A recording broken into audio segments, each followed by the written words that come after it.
we go now. Let's start. There we go. We're going live. Well, how's it going?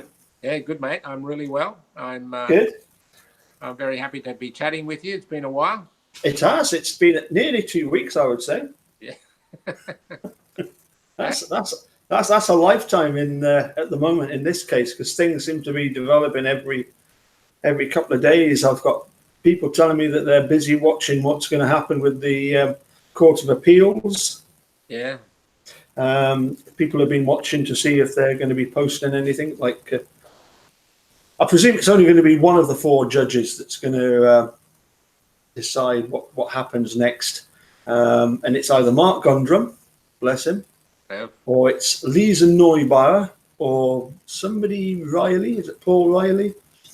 Or Brian Hagedorn. Those are the 4 judges at the District 2 of the Appeals Court, and one of those 4 will decide what happens next with Zellner's motion.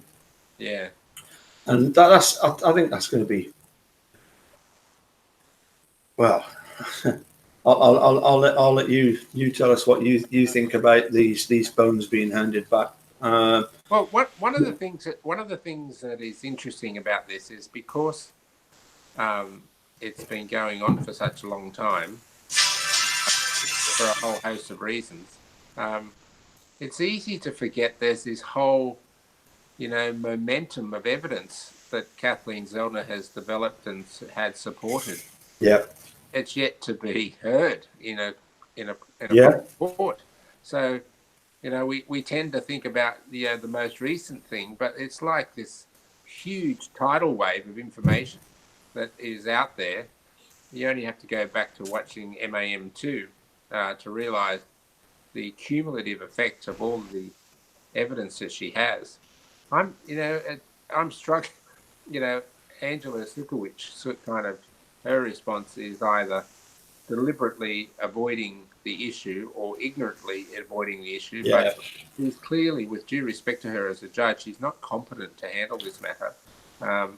And in the Court of Appeal, you would hope that the judges in the Court of Appeal are a little more learned, hence why they got to that position.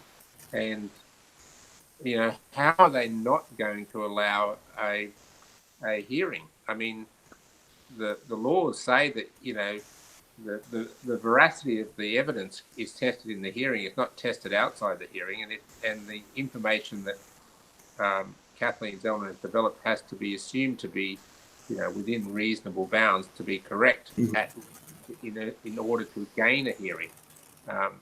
It's not for a judge, be it a Court of Appeal or at lower court, to adjudge the merits of the evidence per se. If the submission has to be meritorious in terms of content, of course, but the veracity of the evidence is what a hearing is for. Yeah. So I've struggled to understand how Kathleen Zellner cannot get a post-conviction hearing, given the mountain of evidence that she has created, let alone the most recent thing about the giving back of the bones to the Holbach family. There is that particular issue about giving back the bones.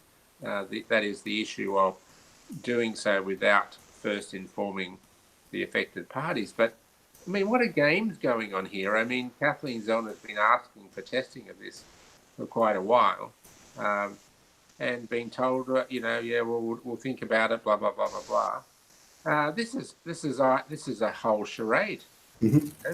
So the integrity of the process is seriously at question here, let alone the impact of what it technically means if those bones have been given back to the Holbach family, both in terms of a violation of the statute, but also in terms of what that means in the case history of Stephen's trial, where the bones in the quarry were kind of dismissed in 20 seconds by Ken Kratz.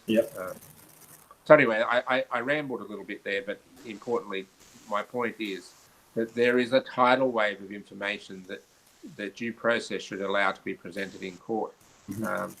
And sometimes we forget that because, it's been, I guess, 18 months now since that's been accumulated. Yep, yep. I mean, the thing is, for me, the Angela Superwitch, or as some people prefer to call her, Judge Flowers, is it incompetence, or is it just a personal hatred of Stephen Avery? I get the distinct impression that anybody involved with any kind of legal process over there in Wisconsin, they're blinded to any kind of logical thought over, could Stephen be innocent? It's just a case of we don't want him. We don't want him out. We've got him where we want him, and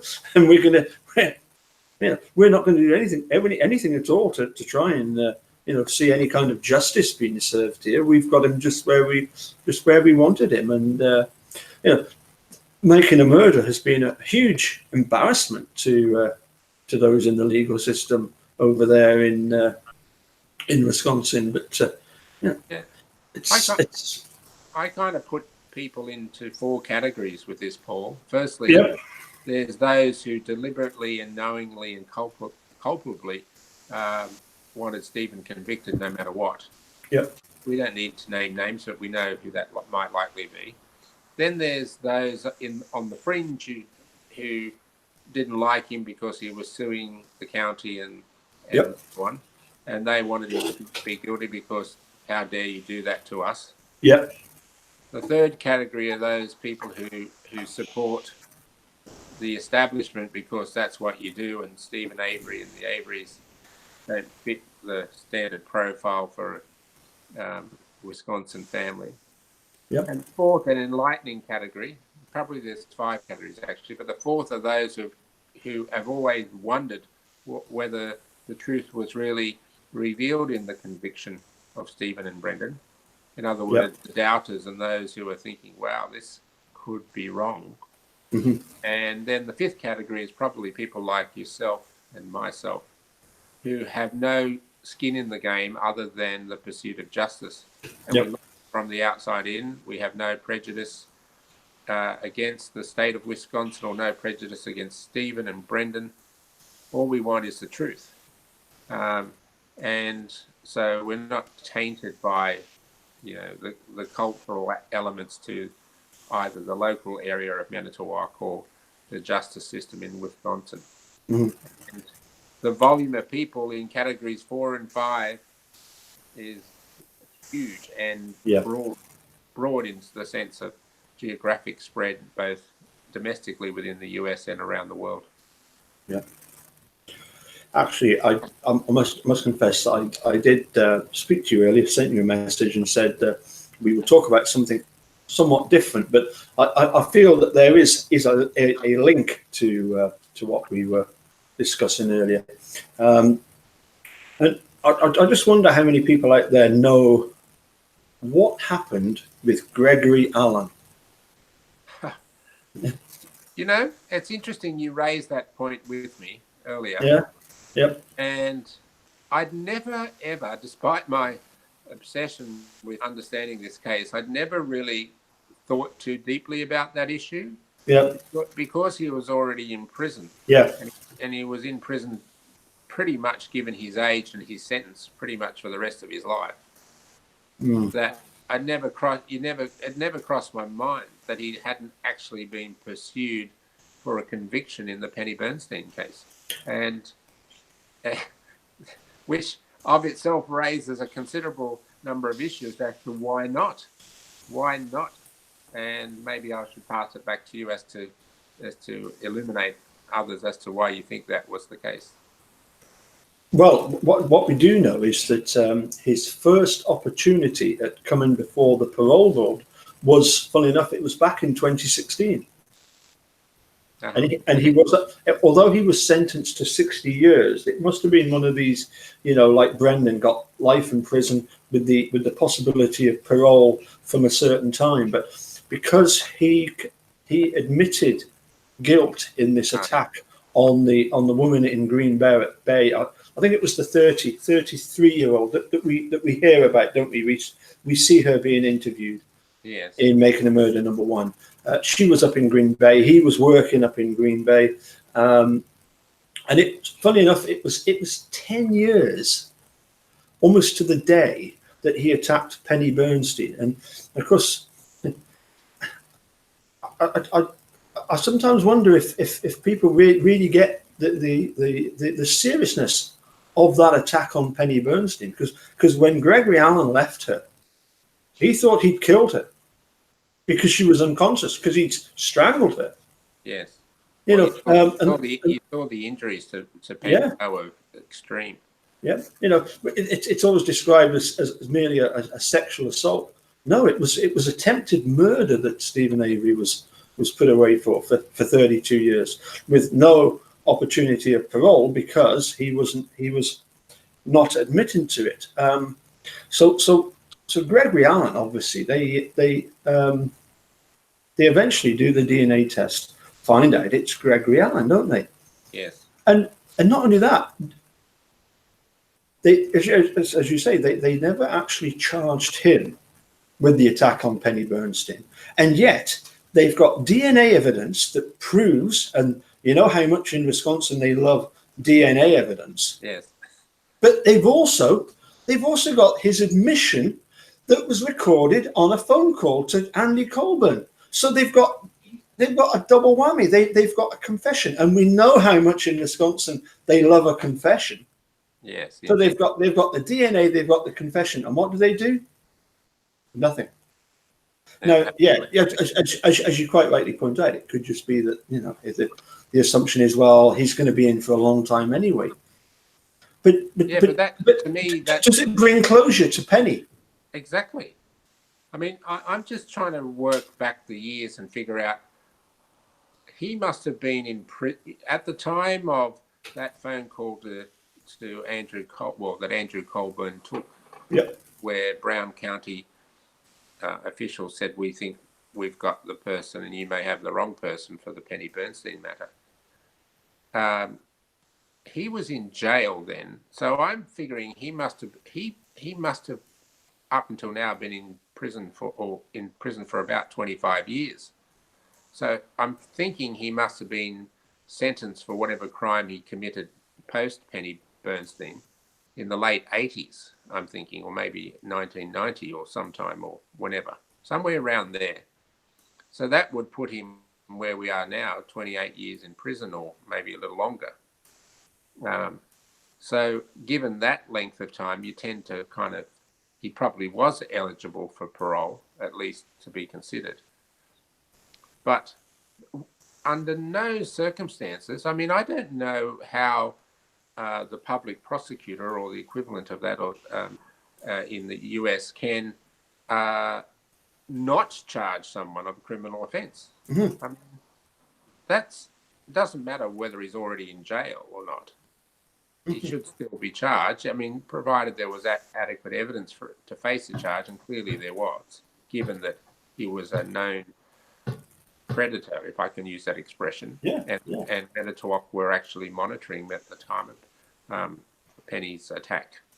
And he'd been previously charged. I think the big point here is that if they went ahead and charged him, it would have highlighted, as we said before, the if you like, the incompetence, or it's not even incompetence really, the culpability of Dennis Vogel and et al. In the Stephen Avery matter, which was effectively a plan to frame Stephen because they didn't like it. So bringing that to court would have only further highlighted the problem. And I guess also at the time, in 2003, Stephen had his civil case going as well. So, it was probably a set of circumstances they didn't want to have more public notoriety around. Absolutely. For me, I don't think there's much doubt about this. The reason why they didn't charge Gregory Allen was exactly as you said, because it would have shone the spotlight on Manitowoc Sheriff's Department even more. That there would have been even more information put out about what they did in order to frame Stephen Avery. Yes.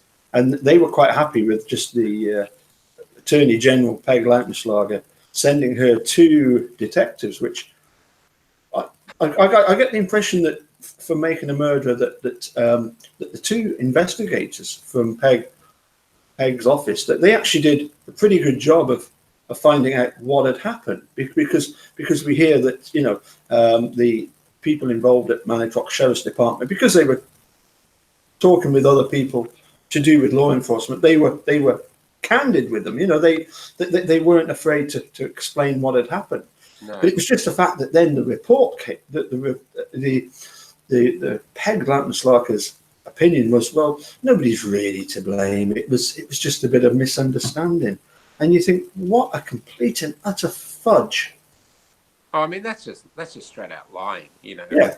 and covering their backsides. I mean, it's awful. I mean, if there are errors, just own up to them. Yeah. The system is better off for people being honest about their errors or their culpable actions, right? To try to cover up is just, that says a lot about the organisation as a whole to cover up. So, and clearly in those circumstances, Stephen had his civil case on foot at the time, I presume. The last thing they wanted to do is to have allied to that a criminal trial against Gregory Allen, which in effect was highlighting the wrongful conviction of Stephen. So, yeah. But as I say, the other thing is that it gives no closure to Penny Bernstein, because nobody, the person that actually attacked her, has not been held accountable, and it's the same with Teresa. Yes, that's Her right. disappearance, nobody has that's involved in her disappearance. Is that the holdbacks aren't getting justice at all, and that's really the really sad thing about this. Yeah, there are lots of sad things. Obviously, the incarceration of Stephen and Brendan, but yeah, I try to think of myself as as a parent, and if something happened to my children, I have adult children, and I think, well, I want to know what happened, and I certainly don't want an innocent person going to jail. And the fact that justice hasn't been delivered to the Hallbacks is a real deep, deep concern of mine. And I do fear, notwithstanding that I totally regard Stephen and Brendan as innocent and are very hopeful and confident that they will be released, but I do fear that because of the behaviour of law enforcement, their ability to prosecute someone now successfully, even if there are short of a confession, I think it would be very difficult to absolutely prosecute someone successfully for whoever did kill Teresa. If you think about it, at best they have, I'm not naming names because I don't believe in that. I believe in the presumption of innocence. So, sure. But if you think about what do they have against anyone other than circumstantial evidence, anyone who has been mentioned, there's probably 5 or 6 people who've been mentioned as potential suspects. Yeah. As being a suspect's one thing, but being guilty is a totally huge step from that. And because they failed to investigate, because they were totally focused on convicting Stephen and Brendan, the normal process of investigation and establishing who really killed Teresa, I kind of fear has been lost, at least in terms of having a court of law determine who did that terrible deed. That's interesting because then I suppose I'm saying about Gregory Allen. Why didn't they pursue him? Would it have been the same situation there? Sure. Well, he's kind of admitted to it it was him that said when he was arrested in '95, you've got somebody in your jail who's innocent. But I mean, how do you answer this question? Sure. Found a pubic hair Yeah. that has the DNA of Gregory Allen, right? So, Yeah. Mr. Allen, how do you explain that? You know, Hmm. I mean, even though it's scientific evidence and physical evidence, um, that's much clearer. Short of, in terms of Stephen, or in terms of Teresa's case, I should say, um, short of finding someone's fingerprints on vital evidence, Yeah. that's someone other than Teresa, or people who've already been convicted. If Mark Hoddenot's fingerprints were on Teresa Hallbach's car, I'd Yeah. have that to explain, wouldn't I? How did they get there? Yeah. Yeah. Or if Mark Hoddenot's, you know, part of his hair or something Yeah. was found somewhere and my DNA matched, I'd have something to explain. Yeah. And from what I can tell, at best I can judge what I read and investigate myself, there are DNA profiles of people who haven't been matched to anyone yet, Hmm. associated with the vehicle and other things. So maybe that will be the telling blow. But based on normal investigative techniques, we're now, let me see, where are we? We're now 13 years, no, nearly 14 years, well, I guess 13 and a half years down the track. How you determine with certainty that any one of those other people who've been mentioned were involved is a little difficult, I think. Yeah. True. I mean, until Excuse me. until yourself and I are in Manitowoc, I don't suppose we've got too much to worry about evidence being planted and about our hairs being put into evidence in the case, and you and me possibly being, sort of accused of being involved in it.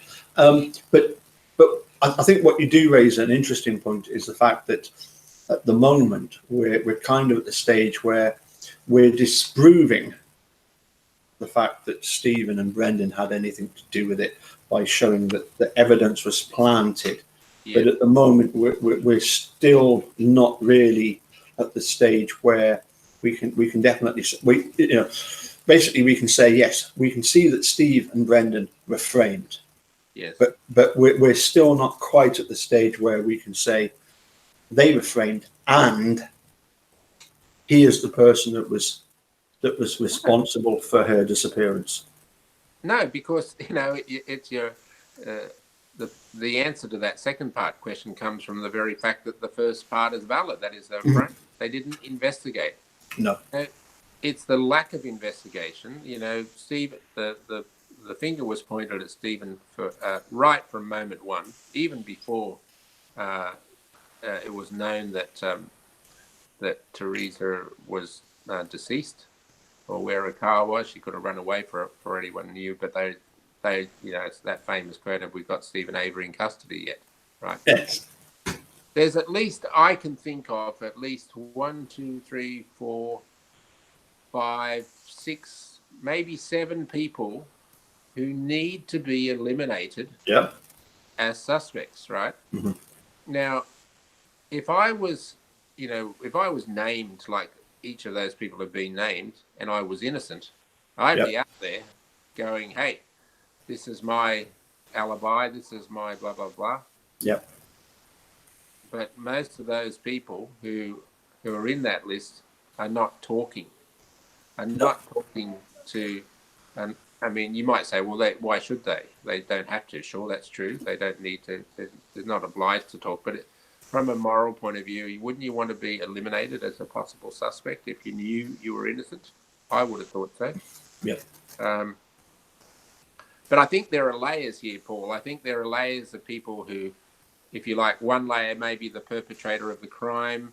One Yes. layer may be people who assisted in covering up the crime. Yep. There's a layer of law enforcement corruption. Not all, obviously, the great majority of law enforcement people are great and do a fantastic job, but there's enough of them that, cast a shadow across them all. Yep. And then there's the judicial process on top of that, which is just disgraceful from my point of view.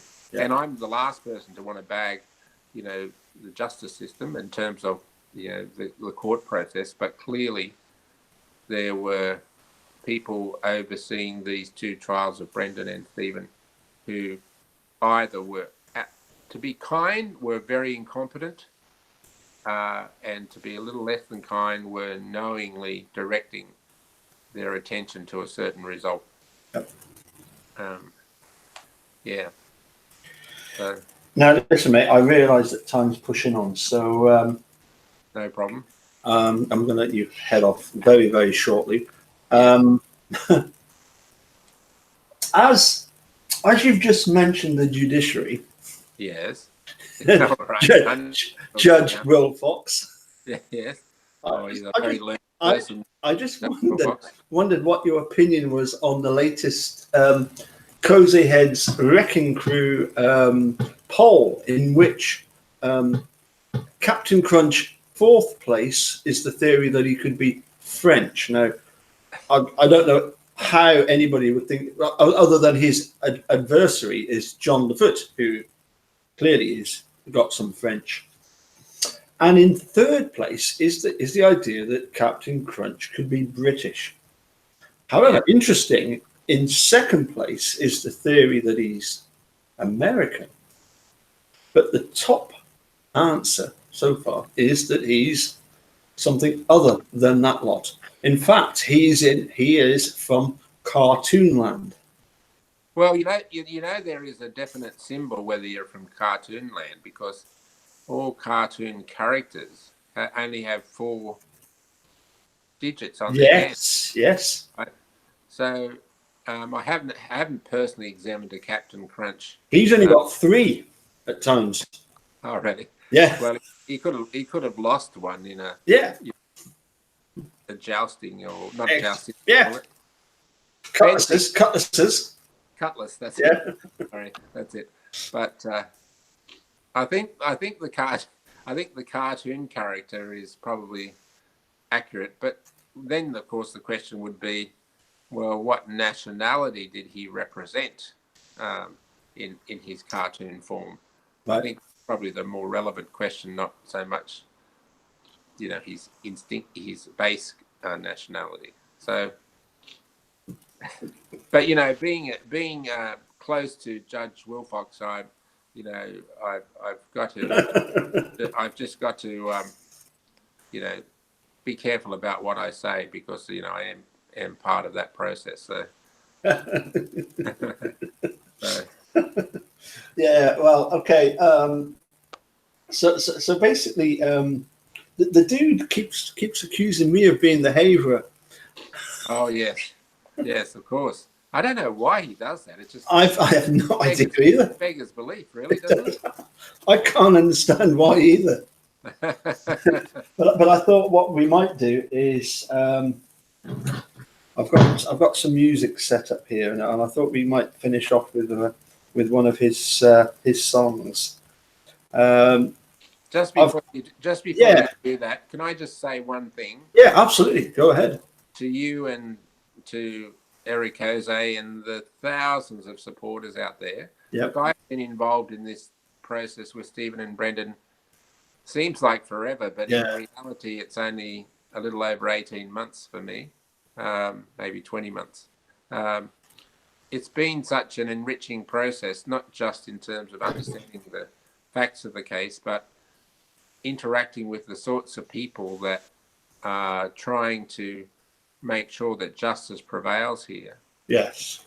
It's been a wonderful experience for me personally, and I'm a bit of an old fart, so what's going to excite you in the future? What haven't you already done? But it's really had a huge impact on my life in the last 20 months. I guess I wouldn't have met you, Paul, if not for that. But I just wanted to say thank you to all the supporters out there who are doing what they're doing, and who encourage us all to pursue the truth, because when Stephen and Brendan are ultimately released, this issue will still be out there about a better justice system, and I want to make sure that we get the reform. For me, the big thing is the reform. Yes. To to make sure people like Stephen and Brendan are kept to a minimum, if not totally eliminated from incarceration. Yeah, absolutely. I think Netflix are doing a great job of putting stuff out there that makes people go, wow. I mean, I've watched so much. For me, though, Making a Murder is just head and shoulders above anything else out there. It's funny you saying about meeting us. I keep saying to the dude, I said, you know, I set you up with wearing that kilt and doing that video, but I said, look, you would happily wear the kilt anytime if it meant that you managed to get somebody like Mark Hodinett to come in and join us. And he said, absolutely. I have no qualms whatsoever about wearing that kilt.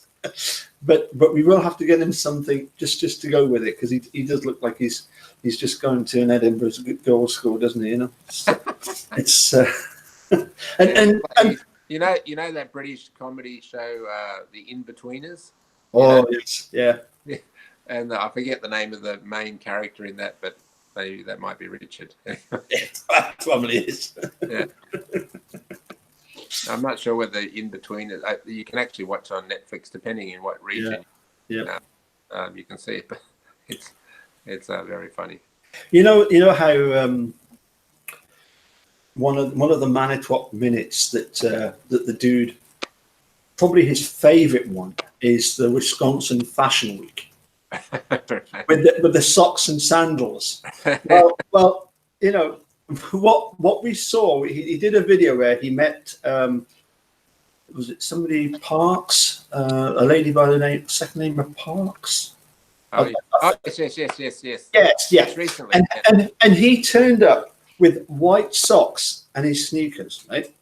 Now, yeah, and I can assure you, and his cargo pants, he looked like, if I was to ever wear white socks with sneakers, right, it would be instant divorce. I can assure you that. Right? She's already told me there is no way, and yet the dude does it, and he still looks cool. I know, because he's a cool dude, right? He is a cool dude. He's a old ass honky. He's. I only know him from this way up, right, from about here, right. So what happens below this part, you know, who knows? I don't want to know, probably. He's about bloody 7 foot tall or something. Yeah, he's got size 20 shoes or something. That's right. He takes a big step, that's for sure. Oh yes. So, yeah, what are the main? Seriously, just on a serious note, and he is serious. The amount of work and detail and thoroughness he does, and commitment to these things is just breathtaking. Just breathtaking. And I take my hat off to him. It's a tough gig, and he's just so committed to doing it, and on and on and on. And very inspirational man. Very, very. You know, it's here's something that struck me as kind of odd. I had some strange thoughts about this, and that was that there was this rumor that went around about 2 weeks ago, that Stephen Avery's going to be out in 30 days' time. Yeah. And I'm thinking, hold on a sec. Part of me saying, no, that can't happen. Mark's still to go to Sydney and Melbourne and see Steve Drizzle and Lauren Irider. If he gets out, it's everything just collapses there and then. It's not going to happen as quickly as that, is it? You know? No. Well, you would have thought that, you know, they'd at least give us notice so we were ready, you know. Change our plans. Yeah, that's right. That's right. and I realise that's a very, very selfish point of view, you know. But you can't help thinking, when all of this is all sorted out, what Eric Ose, what sort of force he could be in the future. Yeah, because he even though Stephen and Brendan's cases are the dominant driving force, there are many others that he talks about. and I'm sure he will be just as powerful and just as committed Yep. on any issue like this. And as I said, to me, the big prize is the law reform, and that's badly needed. In the United States, the most incarcerated nation in the world per head of population by a huge margin, five times more people per head of population incarcerated in the US than in both Britain and Australia. Yep. And there's probably, in my view, at least half of those people are in there could be better dealt with outside of the prison system. And it's a real indictment. I mean, I love the United States. I have many friends there, and I've spent a lot of time there. But it's a real indictment on the evolution of their society that they wear that tag of the most incarcerated nation in the world. There's endemic problems that need to be fixed, and that's not to be critical; it's to be supportive. Yes, absolutely, absolutely. And so to me, the prize is the reform. Yes. And hopefully, Richard will, and others will be on the bandwagon pushing that as time goes on. Right. Okay. We're gonna take a leaf out of the Dude's book and finish off with a tune. Okay. And I'm going to ask you if you know any. These are a list of. I've done an Eric Jose playlist. These are tunes that he has. The ones that I can remember. There's probably a lot more, but these are ones that he has invited me to check out, and I'm sure you've been in the same group. Thrift Shop. Do you know that one? No. No. Okay. Feel It Still. Was that a question or a song? that's another song. Then there's Gangsters and Thugs. Oh my God! I might be living on another planet. No, okay. Diamonds and Guns. No. Here's one that you all know.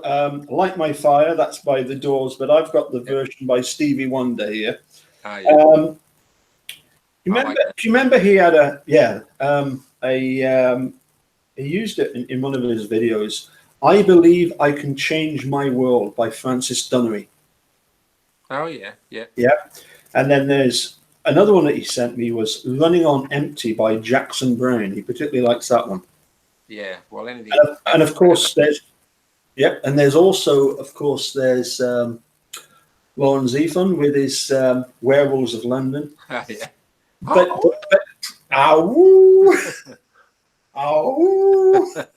but there's one here at the bottom of the list, and it's one that he's mentioned a couple of times, and I'm a bit confused as to whether it's by the Doobie Brothers or by.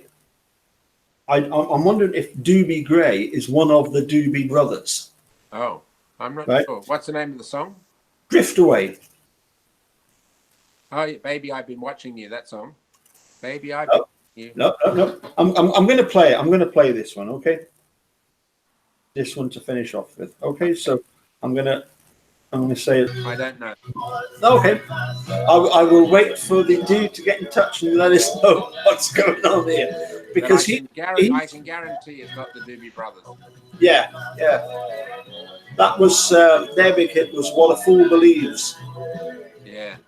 I mean, and many more, of course. So yeah. They were in the 70s. They were the Doobie Brothers and the Eagles were the bands of America in the mid-70s. Oh, the Eagles. I'm afraid there's only one song by the Eagles that I like, and that's "Life in the Fast Lane." Oh, really? Yeah. And as for the rest of them, have you watched The Big Lebowski? Yes. Yeah. He gets chucked out the taxi because he says, "I hate Eagles. Can you change the channel? I hate them." And the guy says, "You don't like the Eagles? You can just." And he just throws him out the cab. I think that's absolutely brilliant. Because I'm afraid I've too many times I've sat there with an accordion and a fiddler next to me and a pianist, and people have come up to me and they said, Do you know any Rolling Stones? Do you know any Status Quo? Do you know any Eagles? He's like, for goodness sake, you know, we're an accordion band. I'd love you to play I Can't Get No Satisfaction on the piano accordion. It was like the dude was saying, go on, you've got your accordion on, do Don't Get Strange. And I'm like, you can't do that. Actually, I'm hoping this weekend. I don't know if you'll be able to join us. I think you're heading back to Aussie. It'll probably be out of your time frame. But I'm hoping to do a bit of chat with with Stacey Seabrook and Eric Rosie. We're waiting to see if. But I suspect you'll probably be somewhere over the bloody Indian Ocean at that time. Yeah, not so right. Quite likely, I would think so. But I'm sure it'll be recorded, so I'll enjoy listening to it afterwards. Yeah. Okay, I'm going to let you go because it's now 1:30 your time.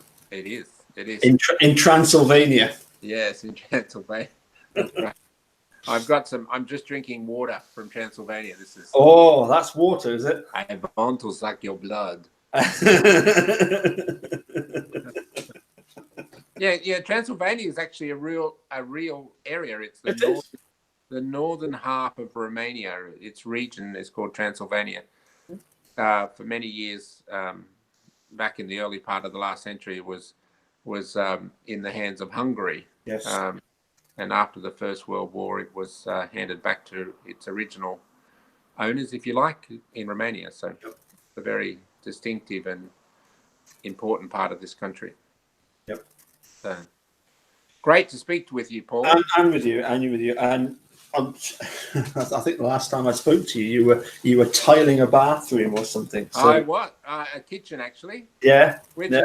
Which is not an exciting feat for a financial advisor.